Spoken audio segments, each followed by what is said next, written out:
On peut dire que c'est une image emblématique de Montréal, l'usine Molson, tout juste à côté d'ici. D'ailleurs, le brasseur doit bientôt décider ce qu'il en fera, rénover le bâtiment ou tout simplement déménager. On va en parler dans un instant avec mon collègue Mathieu Dion, mais voici d'abord son reportage.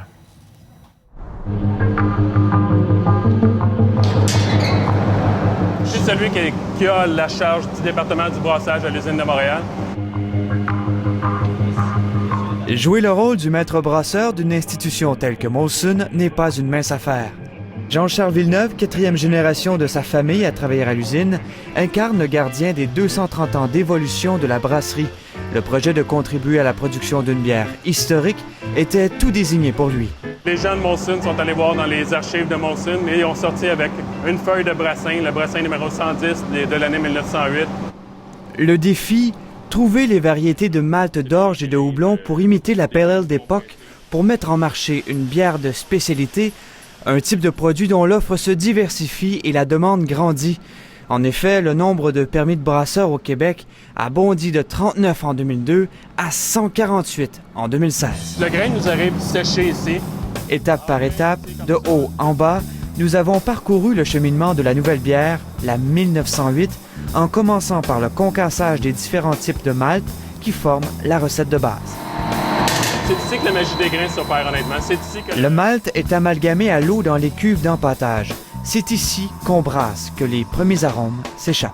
C'est une série de plusieurs étapes auxquelles il faut porter une attention particulière. Chacun des paramètres est assez critique. Puis, le mélange est porté à ébullition, étape pendant laquelle on ajoute les différents types de houblons qui donneront à la 1908 son goût particulier. Un goût qui se veut une réponse au marché actuel. Aujourd'hui, avec l'évolution des goûts, on la considère beaucoup plus comme une pale ale historique. Maintenant, on commence à avoir une demande un peu plus forte pour ce genre de produit-là. Ici, à la brasserie Molson, on a des installations qui sont quand même de volumes qui sont assez considérables. Donc, on ne peut pas se permettre de faire des brassins qui sont très petits pour mettre un produit sur le marché. Donc, il faut que la demande soit là. Mais présentement, il y a un engouement pour les IPA. Chez l'épicier Métro, si l'offre de bières artisanales ou de spécialités existe depuis une décennie, la croissance des ventes a nettement gonflé récemment, 52 % en 2 ans. Il y a 2 ans, on était grand. Maintenant, on n'est plus si grand que ça. Je pense que les gros sont en train d'avoir une grosse réflexion sur la volatilité, les fuites des parts de marché de cette bière de spécialité-là. Puis là, je pense que c'est les petits qui aident les gros à se recentrer sur les besoins de la clientèle. Molson a mis la main dans les dernières années sur 2 microbrasseurs au Canada qui produisent des bières de spécialité et aromatiques. Les 3 grands brasseurs, Molson, Labatt et Sleeman, conservent ainsi leur omniprésence dans le marché, leur volume de vente ayant seulement diminué de 94 à 92 % au Québec en 10 ans. Le marché de la bière de pourboire comme tel est stagnant, voire même un peu est en diminution. C'est vraiment au niveau de la bière de dégustation qui est un petit peu en croissance. Donc, les gens vont acheter un peu moins de produits comme tel en termes de quantité, mais ils vont vraiment plus s'attarder au processus de la dégustation du produit comme tel. Bien, ça fait changement. C'est tout le temps des petits goûts particuliers qu'on ne retrouve pas dans les grandes marques commerciales. Bon, les premières microbrasseries ont fait d'excellentes bières. Puis le goût, c'est le goût, c'est le goût. Reste que pour la majorité, les habitudes demeurent. Une bière sur 5 vendue au Québec est une Coors Light. Non, moi je reste à blonde Coors Light. Dans ce genre, le Bud Light, Coors Light. La concurrence n'est pas au sein même de l'industrie brassicole, mais est à l'externe. Alors les gens se retournent beaucoup plus vers le vin, vers les spiritueux. Alors l'objectif, c'est de faire revenir aux gens la bière. Molson dit vouloir profiter du momentum avec la 1908 et tenter de convaincre les amateurs de bières de spécialité qu'elle a un produit pour eux, sans pour autant écraser les plus petits joueurs. Le gros brasseur se fait d'ailleurs plus petit dans sa mise en marché. On peut presque voir le lancement de cette bière comme une campagne de communication fort bien réussie, où plutôt que de simplement parler, Molson fait quelque chose, met sur les tablettes un produit qui fait partie de son histoire, mais qui répond également à un besoin des consommateurs.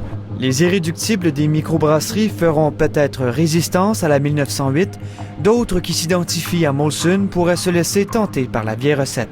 On n'est pas dans une bière industrielle, honnêtement. On est dans une bière 100% malt qui se compare à n'importe quel produit de microbrasserie ou de bière de spécialité qui est sur le marché présentement. Selon le succès de ce projet, Molson verra si les bières de spécialité peuvent intégrer sa chaîne de production.